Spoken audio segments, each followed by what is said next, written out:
Assalamualaikum warahmatullahi wabarakatuh. Jumpa lagi dengan saya di Ramadan Channel yang mengungkap rahasia dan fakta di balik sejarah. Baiklah, kali ini kita akan membahas gerakan pembaruan Islam atau Tajdid di Indonesia. Materi ini sangat menarik karena kita akan tahu bagaimana sejatinya gerakan pembaruan Islam terjadi di tanah air dan apa ada kaitannya antara pembaharuan dunia Islam dengan di tanah air. Kalau ada pengaruhnya, seperti apa alurnya? Bagaimana bisa gerakan pembaruan dunia Islam berpengaruh terhadap gerakan pembaruan di Indonesia? Selain itu, ada yang menarik, yakni siapa saja tokoh pembaru Muslim pertama Indonesia, bagaimana bisa mereka melakukan gerakan pembaruan di tanah air, dan mengapa sosok-sosok seperti Kiai Haji Ahmad Dahlan dan Hadratus Syekh Hasyim Asy'ari mendirikan organisasi berbeda, padahal mereka sama-sama belajar di Mekah dan memiliki guru yang sama. Kiai Haji Ahmad Dahlan mendirikan Muhammadiyah, sementara Hadratus Syekh Hasyim Asy'ari mendirikan Nahdlatul Ulama. Kalian ingin tahu? Yuk kita membahasnya. Sekedar diketahui bahwa gerakan tajdid atau gerakan modernisasi atau gerakan pembaruan dalam Islam itu muncul sebagai bentuk respon dunia Islam atas keterpurukan akibat penjajahan bangsa Barat. Dan apa yang terjadi di Indonesia tidak bisa dipisahkan dari keterbelakangan dunia Islam pada umumnya, di mana Indonesia sebagai wilayah mayoritas Muslim mengalami nasib yang sama, dijajah bangsa Barat. Apalagi sejak Daulah Turki Utsmani sebagai benteng terakhir umat Islam dunia kalah dalam Perang Dunia Pertama tahun 1918 Masehi. Wilayah-wilayah Islam semakin tidak berdaya, bak menjadi kue rebutan jajahan negara-negara Barat. Hampir semua wilayah Islam dijajah bangsa Barat, mulai wilayah paling barat benua Afrika yakni Maroko hingga wilayah timur seperti Indonesia. Sesuai referensi yang ada, wilayah Maroko, Aljazair, Tunisia, Libya, Lebanon, dan Suriah dijajah Perancis. Sementara Mesir, Jazirah Arab, Yaman, Irak, Iran, Afghanistan, India, bahkan Malaka dan Brunei dijajah Inggris. Sedangkan wilayah Kaukasia, Armenia, Turkmenistan, Tajikistan, Kazakhstan, dan lain-lain menjadi jajahan Uni Soviet atau Rusia. Adapun wilayah Malaka dijajah Portugis dan Inggris, dan Indonesia dijajah Belanda. Itulah gambaran nasib dunia Islam kala itu, dan praktek penjajahan tersebut bukan hanya terjadi 1-2 tahun, tetapi berlangsung hingga ratusan tahun lamanya. Indonesia sendiri dijajah hingga 350 tahun oleh negara Belanda. Selama ratusan tahun itu, wilayah Islam terpuruk akibat invasi politik, kultural, dan intelektual dunia Barat, bahkan agama. Apalagi mereka dalam menjajah memiliki semboyan 3G, yakni gold, glory, dan gospel. Akibatnya, dunia Islam bukan hanya dikuras kekayaannya, tetapi juga dikuasai secara politik dan intelektual tanpa daya.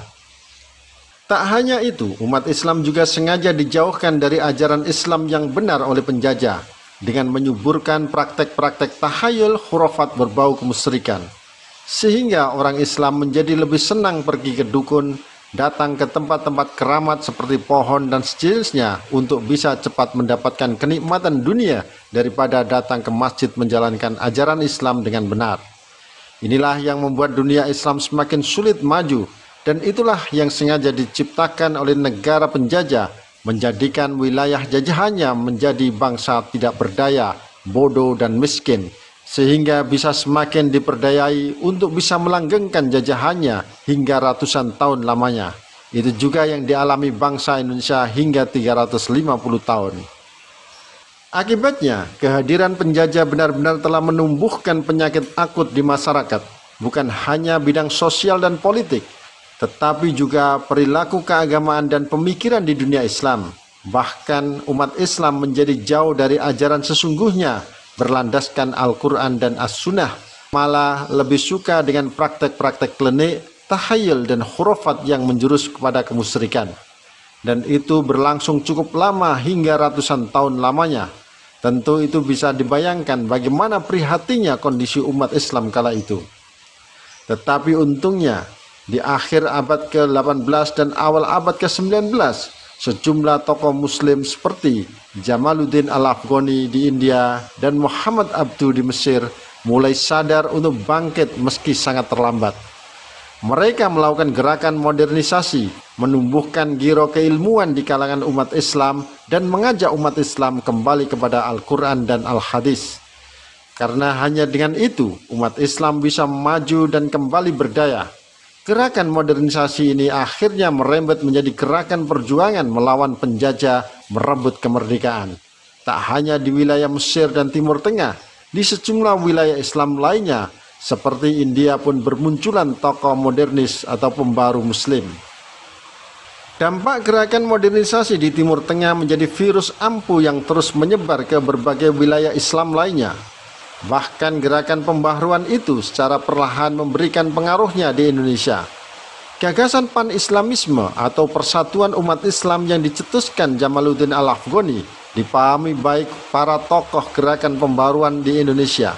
Bahkan gerakan pembaharuannya berdampak bukan hanya mampu memotivasi bangsa Indonesia untuk menghadirkan semangat baru dalam berpolitik, tetapi juga membangun pendidikan lebih dinamis sesuai tuntutan zaman, dan akhirnya merembet lebih luas pada kebutuhan bernegara dan berbangsa dengan munculnya gerakan nasionalisme di Indonesia. Masyarakat Indonesia pun tergerak bangkit dan bersatu memperkuat ukhuwah Islamiyah hingga akhirnya melahirkan kemerdekaan tanggal 17 Agustus 1945. Inilah peran real umat Islam terhadap bangsa dan negara ini yang tidak bisa dibantah lagi, meski banyak pihak ingin mengubur sejarah itu. Kala ini, berbagai upaya pembaruan ditempuh para tokoh dan ulama Indonesia, termasuk mendirikan organisasi sosial keagamaan Islam. Dan harus diakui, munculnya organisasi-organisasi sosial keagamaan Islam itu telah menumbuhkan benih-benih nasionalisme dalam pengertian modern. Modern adalah sikap dan cara berpikir serta bertindak sesuai perkembangan zaman. Modernisasi adalah proses pergeseran sikap mental sebagai bagian dari masyarakat untuk hidup sesuai laju perkembangan zaman.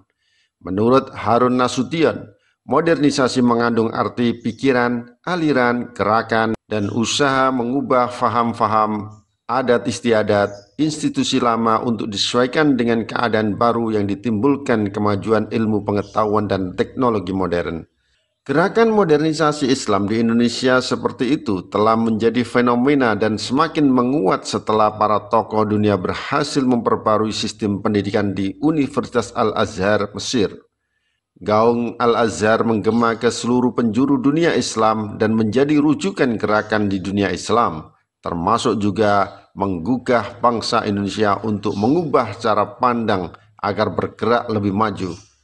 Perlahan dan pasti, sistem pendidikan di Indonesia mengalami perubahan dan pencerahan. Pendidikan tak hanya difokuskan pada pembelajaran keagamaan, tetapi juga pembelajaran di bidang ilmu pengetahuan umum. Bangkitnya Islam Indonesia mencerminkan kesadaran bangsa Indonesia akan lahirnya kembali semangat dalam meningkatkan pembaruan di bidang sosial, politik, dan pendidikan. Pengaruh gerakan modernisasi dunia Islam semakin terlihat di tanah air, terutama di awal abad 20. Menurut Nurhalis Majid, modernisasi adalah pengertian yang identik dengan pengertian rasionalisasi, dan hal ini berarti proses perombakan pola berpikir dan tata kerja lama yang tidak akliyah atau irasional menjadi pola berpikir dan tata cara kerja baru yang akliyah atau rasional. Kegunaannya untuk memperoleh daya guna dan efisiensi yang maksimal. Jadi, sesuatu yang dapat disebut modern kalau ia bersifat rasional, ilmiah, dan berkesesuaian dengan hukum-hukum yang berlaku dalam alam. Di awal abad ke-20, pemikiran pembaharuan sebagaimana didefinisikan Nurhalis Majid tersebut sudah terlihat dan sudah mewarnai arus pemikiran gerakan Islam di Indonesia. Dan itu harus diakui sebagai dampak interaksi bangsa Indonesia dengan dunia Islam, khususnya Timur Tengah. Gagasan-gagasan pembaruan dunia Islam masuk menjalar ke Indonesia. Para sejarawan menyebut ada 3 jalur ide-ide pembaruan itu masuk ke tanah air. Pertama adalah jalur haji dan mukim atau bertempat tinggal di Mekah. Kedua, jalur publikasi, dan ketiga adalah jalur mahasiswa yang menimba ilmu di Timur Tengah. Ketiga jalur itulah yang membuat gagasan pembaruan dunia menyebar cepat ke tanah air dan menjadi sebuah gerakan. Para tokoh yang menunaikan ibadah haji memiliki tradisi bermukim atau tinggal di Mekah sambil menimbah dan memperdalam ilmu keagamaan atau pengetahuan lainnya. Sehingga ketika mereka kembali ke tanah air, kualitas keilmuan dan pengalaman keagamaannya semakin meningkat. Selama tinggal di sana, interaksi dengan dunia luar tentu tak terhindarkan lagi. Ide-ide atau gagasan baru yang mereka peroleh pun tidak jarang mempengaruhi orientasi pemikiran dan dakwah mereka di tanah air. Sehingga gerakan pembaruan Islam yang dilakukan di tanah air berkembang cepat. Karena para ulama yang pergi haji rata-rata memang memiliki pengaruh kuat di kalangan masyarakat Indonesia. Di antara tokoh Islam Indonesia yang menimba ilmu di Mekah adalah Kiai Haji Ahmad Dahlan dan Hadratus Syekh Kiai Haji Hasyim Asy'ari. Bahkan kedua tokoh ini berguru pada guru yang sama selama di Mekah, yakni Kiai Haji Ahmad Khatib Al-Minangkabawi, seorang imam dan khatib Masjidil Haram Mekah. Kedua tokoh ini dalam perkembangan selanjutnya terinspirasi mendirikan organisasi di tanah air. Kiai Haji Ahmad Dahlan mendirikan organisasi Muhammadiyah tahun 1912 Masehi. Begitu juga dengan Kiai Haji Hasyim Asy'ari mendirikan organisasi Nahdlatul Ulama tahun 1926 Masehi. Mengapa mereka mendirikan organisasi berbeda dan fahamnya tidak seluruhnya sama? Insya Allah akan kita bahas detail di video selanjutnya. Tak hanya Kiai Haji Ahmad Dahlan dan Kiai Haji Hasyim Asy'ari, tokoh lain yang juga melakukan hal yang sama adalah Syekh Ahmad Surkati mendirikan Al-Irsyad tahun 1914 Masehi dan Haji Zamzam mendirikan organisasi Persis tahun 1923 Masehi. Mereka memilih melakukan gerakan pembaruan di bidang pendidikan didasari argumentasi bahwa lembaga pendidikan merupakan media paling efektif untuk menumbuhkan gagasan-gagasan baru. Tokoh muslim lainnya yang juga melakukan gerakan pembaharuan sepulang dari Mekah adalah Sudarno Nadi. Tahun 1904 Masehi, beliau berangkat haji dan sepulang dari Mekah, nama beliau berganti menjadi Kiai Haji Saman Hudi dan mendirikan sebuah organisasi Syarikat Dagang Islam tahun 1905 Masehi. Organisasi Syarikat Dagang Islam ini nanti akan diubah menjadi Syarikat Islam di bawah pimpinan Hos Cokro Aminoto tahun 1912 Masehi. Syarikat Islam inilah yang akhirnya menjelma sebagai organisasi politik pertama umat Islam di tengah-tengah pemerintahan penjajah untuk memperjuangkan umat Islam. Namun sayang, dalam perkembangan selanjutnya, Syarikat Islam atau SI disusupi oleh kelompok komunis, hingga akhirnya organisasi politik SI pun terpecah menjadi dua, yakni SI Putih dan SI Merah. SI Putih adalah kelompok berhaluan kanan alias Islam dimotori Hos Cokro Aminoto, sedang SI Merah berhaluan kiri alias kelompok komunis dimotori oleh Semaun dan Darsono. Pertentangan dua kelompok ini semakin kuat setelah ada pernyataan sikap SI Merah atau PKI yang menentang pan-Islamisme, padahal slogan itu sejak awal menjadi semangat umat Islam melawan penjajah. Fakta ini sekaligus mempertegas dan menjadi bukti bahwa kelompok komunis memang sejak awal terus menghadang perjuangan umat Islam dan memusuhi Islam. Namun lepas dari itu semua, fenomena munculnya gerakan umat Islam itu rupanya disadari penjajah Belanda kala itu. Belanda pun khawatir gerakannya akan mengancam pemerintahnya di tanah air. Karena itu, penjajah Belanda terus memantau setiap gerakan yang terjadi di bawah, termasuk terus memantau siapa saja warga yang berangkat haji. Dan untuk bisa mudah mendeteksinya, maka setiap umat Islam yang berangkat haji akan dilabeli haji pada namanya sepulang dari Mekah untuk bisa memetakan siapa-siapa yang punya potensi melakukan gerakan. Inilah sejarah label haji di Indonesia yang kini justru dibanggakan umat Islam di tanah air bila dapat gelar haji, padahal itu adalah label pemberian penjajah. Meski begitu, gerakan pembaharuan Islam terus menggema di tanah air, apalagi diperkuat dengan gerakan publikasi yang dilakukan sejumlah kalangan Islam. Publikasi atau penerbitan media massa berupa jurnal dan majalah-majalah menjadi jalur tersendiri bagi masuknya ide-ide pembaruan Islam. Baik jurnal terbitan Mesir seperti Al-Manar yang digagas tokoh pembaru Rosid Ridho maupun jurnal terbitan Beirut, Lebanon. Wacana yang disuarakan media tersebut menarik kaum muslimin Nusantara untuk menerjemahkannya ke dalam bahasa Indonesia bahkan lokal. Seperti pernah muncul jurnal Al-Imam, Neraja, dan jurnal Tunas Melayu di Singapura. Di Sumatera Barat juga pernah terbit jurnal Al-Munir. Melalui publikasi jurnal itulah ide-ide pembaharuan Islam dari luar menyebar ke kalangan masyarakat Indonesia. Selain itu, keberadaan mahasiswa yang menimba ilmu di Timur Tengah memiliki peran tidak sedikit dalam munculnya gerakan pembaruan Islam di tanah air. Itu bisa dilihat dari para pemimpin gerakan pembaharuan Islam awal di Indonesia hampir merata merupakan alumni pendidikan Timur Tengah. Dan rahasia di balik peran besar mahasiswa tersebut adalah organisasi Jam'iyatul Khair, sebuah organisasi Islam pertama dan tertua di tanah air yang didirikan tahun 1905 Masehi. Jauh lebih lama dibanding organisasi Budi Utomo yang banyak disebut sebagai organisasi pergerakan pertama di Indonesia. Jam'iyatul Khair berdiri pada tanggal 17 Juli 1905 di Jakarta. Organisasi ini awalnya fokus beraktivitas di bidang pendidikan dasar dan mengirim para pelajar ke Turki dan merupakan satu-satunya organisasi pendidikan modern di Indonesia. Guru-gurunya didatangkan dari Tunisia, Sudan, Maroko, Mesir, dan Arab. Guru yang terkenal dari sini adalah Syekh Ahmad Surkati dari Sudan. Organisasi ini akhirnya melahirkan banyak tokoh Islam seperti Kiai Haji Ahmad Dahlan, Hos Cokro Aminoto, Kiai Haji Samanhudi, dan Haji Agus Salim.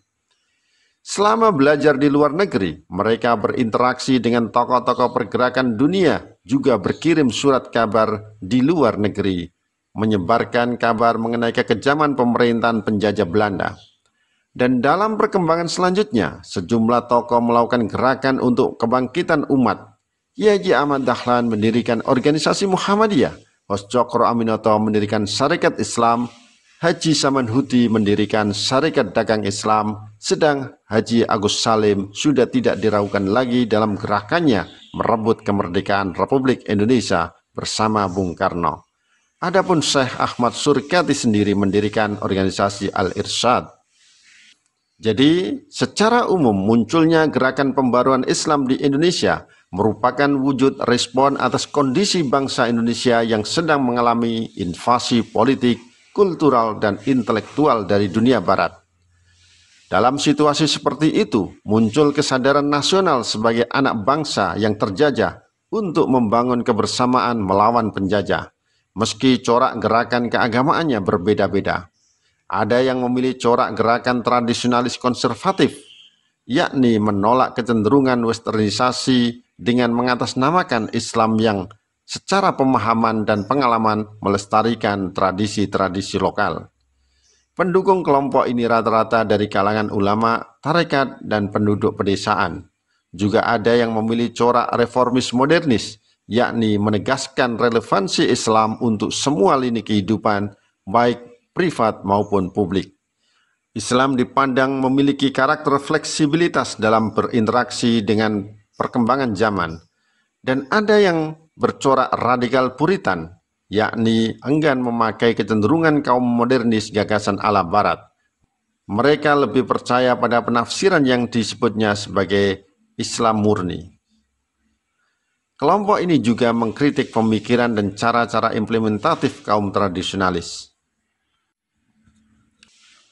Nah, ketiga kelompok besar bercorak berbeda ini bau-membau berjuang bersama melawan penjajah tanpa mempedulikan corak.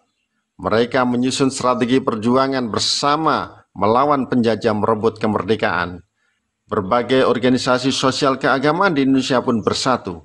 Inilah cerminan indahnya kebersamaan dan persatuan umat. Semoga pemandangan seperti ini terus menghiasi Indonesia sebagai bangsa mayoritas Islam. Bila hari ini masih ada kelompok yang suka menyalahkan, merasa benar sendiri, ingat sejarah umat Islam di Indonesia besar karena kebersamaan hingga berhasil melawan penjajah yang sudah ratusan tahun menginjak-injak harga diri umat Islam. Pertikaian dan perpecahan hanya akan membawa kehancuran. Bila hancur berarti kita harga diri umat Islam siap-siap diinjak-injak lagi. Apa mau? Tentu tidak. Nah, untuk itu mari kita pelajari bersama jati diri organisasi apa saja yang muncul di era pertama gerakan pembaharuan di tanah air. Dan siapa saja tokoh-tokoh pembaharu Islam dan pemikiran serta gerakannya. Dan apa hubungan di antara tokoh-tokoh tersebut? Dari situ nanti kita akan tahu jati diri organisasi itu seperti apa, sekaligus bisa memahami alur gerakan pembaharuan Islam di Indonesia seperti apa, sehingga tidak salah faham yang justru menimbulkan perbedaan apalagi perpecahan. Organisasi Islam pertama kali muncul adalah Jam'iyatul Khair. Organisasi ini berdiri pada tanggal 17 Juli 1905 di Jakarta. Sebagai organisasi pertama kali yang berdiri di tanah air, dirintis kaum keturunan Arab untuk mewujudkan kebangkitan Islam melalui pendidikan. Namanya adalah Jam'iyatul Khair, artinya perkumpulan untuk kebaikan. Mereka prihatin melihat kondisi umat Islam di tengah-tengah penjajahan Belanda. Gagasan membentuk sebuah kemajuan organisasi sudah didiskusikan tokoh-tokoh Arab tahun 1898 Masehi. Barulah pada tahun 1901 Masehi, rencana tersebut mulai dilaksanakan dan resmi berdiri tahun 1905 Masehi. Jadi, pendirian Jam'iyatul Khair melalui proses cukup panjang. Para pendirinya adalah gerakan organisasi ini awalnya difokuskan pada dunia pendidikan. Selain menentang pendidikan Belanda dengan mendirikan sekolah muslim sendiri, organisasi ini juga gencar mengirim pelajar ke Turki. Guru-gurunya didatangkan dari Tunisia, Sudan, Maroko, Mesir, dan Arab. Interaksi mereka dengan tokoh-tokoh pergerakan dunia, juga surat kabar di luar negeri turut menyebarkan kabar kekejaman pemerintahan Belanda. Guru terkenal organisasi ini adalah Syekh Ahmad Surkati dari Sudan. Para tokoh dan ulama Indonesia kebanyakan lahir dari organisasi ini seperti Kiai Haji Ahmad Dahlan, Hos Cokro Aminoto, Kiai Haji Samanhudi, dan Haji Agus Salim. Fakta sejarah berdirinya organisasi Islam Jam'iyatul Khair sekaligus menepis anggapan bahwa organisasi pergerakan pertama kali di tanah air adalah Budi Utomo. Fakta yang benar adalah jauh sebelum Budi Utomo yang dibentuk beberapa mahasiswa Stovia itu lahir, Jam'iyatul Khair justru berdiri lebih awal. Budi Utomo lahir tanggal 20 Mei 1908 Masehi di Jakarta, sementara Jam'iyatul Khair berdiri pada tahun 1905 Masehi. Bagaimana dengan organisasi-organisasi Islam lainnya seperti Sarekat Dagang Islam, Sarekat Islam, Muhammadiyah, Nahdlatul Ulama, Persis, dan lainnya? Dan siapa saja tokoh-tokoh di balik kemunculan organisasi-organisasi tersebut? Dan bagaimana hubungan antara mereka? Simak video selanjutnya, semoga bermanfaat. Wassalamualaikum warahmatullahi wabarakatuh.